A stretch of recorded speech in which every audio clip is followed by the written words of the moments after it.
Alors tous l'abandonnèrent et prirent la fuite. Marc 14, verset 50. Chapitre 17. Marc 14. Honte, trahison et abandon. Tout en définissant les frontières de son royaume, Jésus continua de se déplacer dans le monde en endossant le péché et la honte de l'impur. Ce faisant, il lui fit profiter d'une aubaine.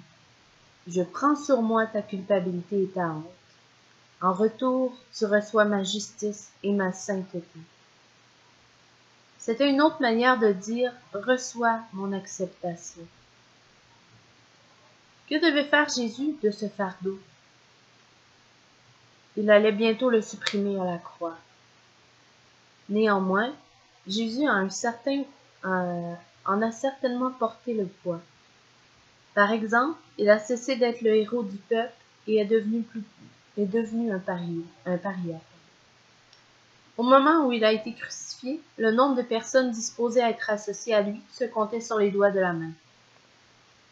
Jésus a supporté le poids de la culpabilité et de la honte. Vous n'avez plus à le porter. Voici quelques passages d'un seul chapitre de l'évangile de Marc, indiquant ce qui résulte de l'accord que Jésus a conclu avec lui.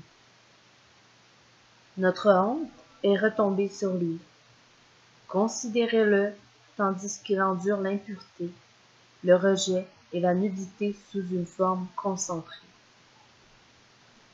Jamais plus nous ne pourrons penser que Jésus ne nous comprend pas. Il éloigne de nous la honte. Marc 14. La fête de Pâques et des pains sans levain devait avoir lieu 2 jours après. Les principaux sacrificateurs et les scribes cherchaient les moyens d'arrêter Jésus par ruse et de le faire mourir. Car ils disaient que ce ne soit pas pendant la fête afin qu'il n'y ait pas de tumulte parmi le peuple. Marc 14, versets 1 et 2. Les dirigeants veulent le tuer. On peut certainement dire de lui qu'il est rejeté et disgracié. Comme Jésus était à Béthanie, dans la maison de Simon le lépreux, une femme entra pendant qu'il se trouvait à table. Elle tenait un vase d'albâtre qui refermait un parfum de nard pur de grand prix. Ayant rompu le vase, elle répandit le parfum sur la tête de Jésus. Quelques-uns exprimèrent entre eux leur indignation. À quoi bon perdre ce parfum? On aurait pu le vendre plus de 300 deniers et les donner aux pauvres. Et ils s'irritaient contre cette femme. Mais Jésus dit, laissez-la. Pourquoi lui faites-vous de la peine? Elle a fait une bonne action à mon égard, car vous avez toujours les pauvres avec vous, et vous pouvez leur faire du bien quand vous voulez. Mais vous ne m'avez pas toujours. Elle a fait ce qu'elle a pu, elle a d'avance embaumé mon corps pour la sépulture. Je vous le dis en vérité, partout où la bonne nouvelle sera prêchée dans le monde entier, on racontera aussi en mémoire de cette femme ce qu'elle a fait. Marc 14, versets 3 à 9.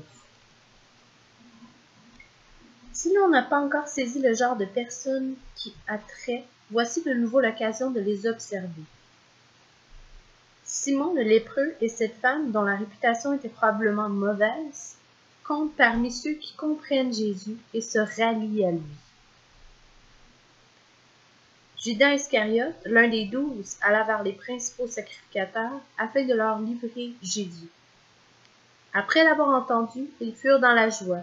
Ils promirent de lui donner de l'argent, et Judas cherchait une occasion favorable pour le livrer. Versets 10 et 11.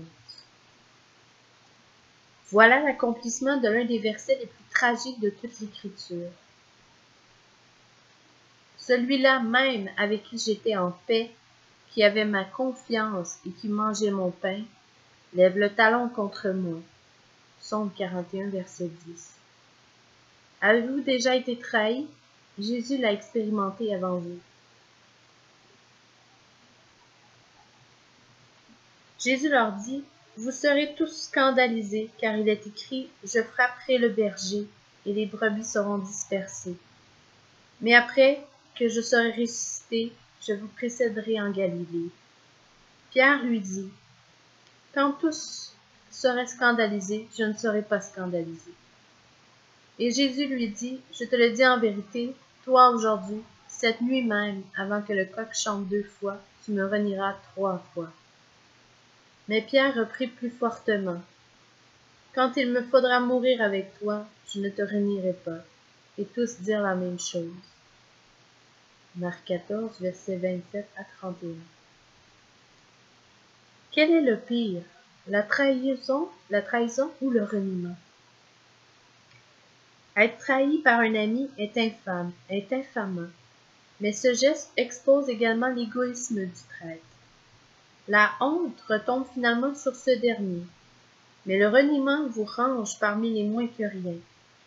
Vous êtes tellement peu important que la personne la plus proche de vous nie même vous connaître. Ils allèrent ensuite dans un lieu appelé Gethsémani. Et Jésus dit à ses disciples, « Assoyez-vous ici pendant que je prierai. » Il prit avec lui Pierre, Jacques et Jean. Et il commença à éprouver de la frayeur et des angoisses. Il leur dit, « Mon âme est triste jusqu'à la mort. Restez ici et veillez. » Et il vint vers les disciples qu'il trouva endormis et dit à Pierre, « Simon, tu dors. Tu n'as pas veillé 1 heure. Tu n'as pas pu veiller 1 heure. Veillez et priez, afin que vous ne tombiez pas en tentation. L'esprit est bien disposé, mais la chair est faible. » Et s'éloigna de nouveau et fit la même prière. Il revint et les trouva encore endormis, car leurs yeux étaient apaisantis. Ils ne surent que lui répondre. Il revint pour la 3e fois et leur dit, « Dormez maintenant et reposez-vous. C'est assez. L'heure est venue. Voici le Fils de l'homme est livré aux mains des pécheurs. Levez-vous, allons. Voici celui qui me livre s'approche. » Versets 32 à 34, 37 à 42. Bien que ce moment de lassitude semble mineur par rapport à la trahison et au reniement, il relève le peu de valeur que Jésus avait aux yeux de ses disciples. Sa douleur est évidente, la mort est palpable. Pourtant, ils ne se rassemblent pas pour prier. Si les dirigeants les avaient poursuivis, eux, ils seraient sûrement restés bien éveillés. Et aussitôt, comme il parlait encore, arriva Judas, l'un des 12, et avec lui une foule armée d'épées et de bâtons, envoyés par les principaux sacrificateurs, par les scribes et par les anciens. Celui qui le livra leur avait donné ce signe. Celui à qui je donnerai un baiser, c'est lui. Saisissez-le et amenez-le sur moi. Dès qu'il fut arrivé, il s'approcha de Jésus, disant, « Rabbi », et lui donna un baiser. Alors ces gens mirent la main sur Jésus et le saisirent. Alors tous l'abandonnèrent et prirent la fuite. Versets 43 à 46 et verset 50. Tous l'abandonnèrent et prirent la fuite. Tous. La honte isole et l'isolement est ici in extremis. Ils emmenèrent Jésus chez le souverain sacrificateur, où s'assemblèrent tous les principaux sacrificateurs, les anciens et les scribes. Pierre le suivit de loin, jusque dans l'intérieur de la cour du souverain sacrificateur. Il s'assit avec les serviteurs, et il se réchauffait près du feu. Les principaux sacrificateurs et tout le Sanhédrin cherchaient un témoignage contre Jésus pour le faire mourir, et ils n'en trouvaient point. Car plusieurs rendaient des faux témoignages contre lui, mais des témoignages ne s'accordaient pas. Quelques-uns se levèrent et portèrent un faux témoignage contre lui, disant, « Nous l'avons entendu dire, je détruirai ce temple, fait de main d'homme, et en 3 jours j'en bâtirai un autre, qui ne sera pas fait de main d'homme. » Même sur ce point-là, leur témoignage ne s'accordait pas. Versets 53 à 59. La procession des accusateurs commence. Un à un, il l'incrimine, le dévisage et transgresse impudemment le commandement ordonnant de ne pas porter de faux témoignages. Ils prennent à partie celui-là même qui a donné la loi. Dieu est au banc des accusés. Le monde est à la fois juge et jury. C'est le chemin que Jésus a choisi pour nous sauver de la honte, le chemin qu'il a suivi pour nous sauver. Alors le souverain sacrificateur, se levant au milieu de l'assemblée, interrogea Jésus et dit: Ne réponds-tu rien? Qu'est-ce que ces gens déposent contre toi? Jésus garda le silence et ne répondit rien. Le souverain sacrificateur l'interrogea de nouveau et lui dit: Es-tu le Christ, le Fils du Dieu béni? Jésus répondit: Je le suis. Et vous verrez le Fils de l'homme assis à la droite de la puissance de Dieu, et venant sur les nuées du ciel. Alors le souverain sacrificateur déchira ses vêtements et dit: Qu'avons-nous encore besoin de témoins? Vous avez entendu le blasphème? Que vous, ensemble. Tous le condamnèrent comme méritant la mort, et quelques-uns se mirent à cracher sur lui, à lui voiler le visage et à le frapper à coups de poing en lui disant: Devine. Et les serviteurs le reçurent en lui donnant des soufflets. Versets 60 à 65. Les personnes couvertes de honte sont impuissantes, ce qui devrait leur permettre de reconnaître le roi, qui a volontairement renoncé à tout pouvoir. Jésus est à présent traité comme un animal inutile et méprisé.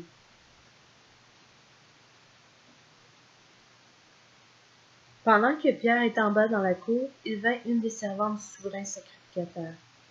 Voyant Pierre, qui se chauffait, elle le regarda et lui dit: Toi aussi, tu es avec Jésus de Nazareth.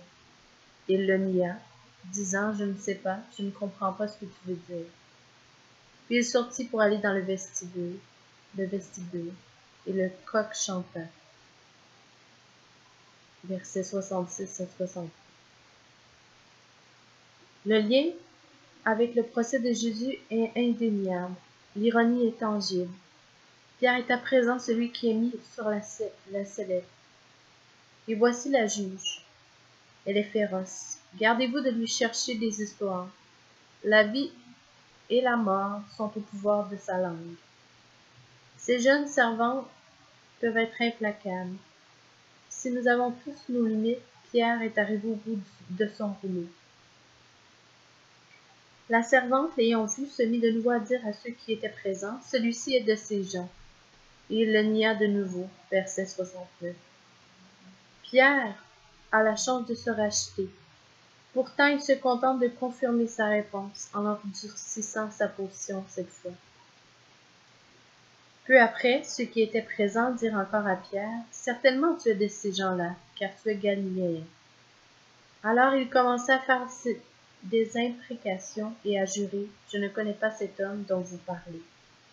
Versets 70-71. À discuter. Première question. Êtes-vous persuadé que Jésus a commis la honte?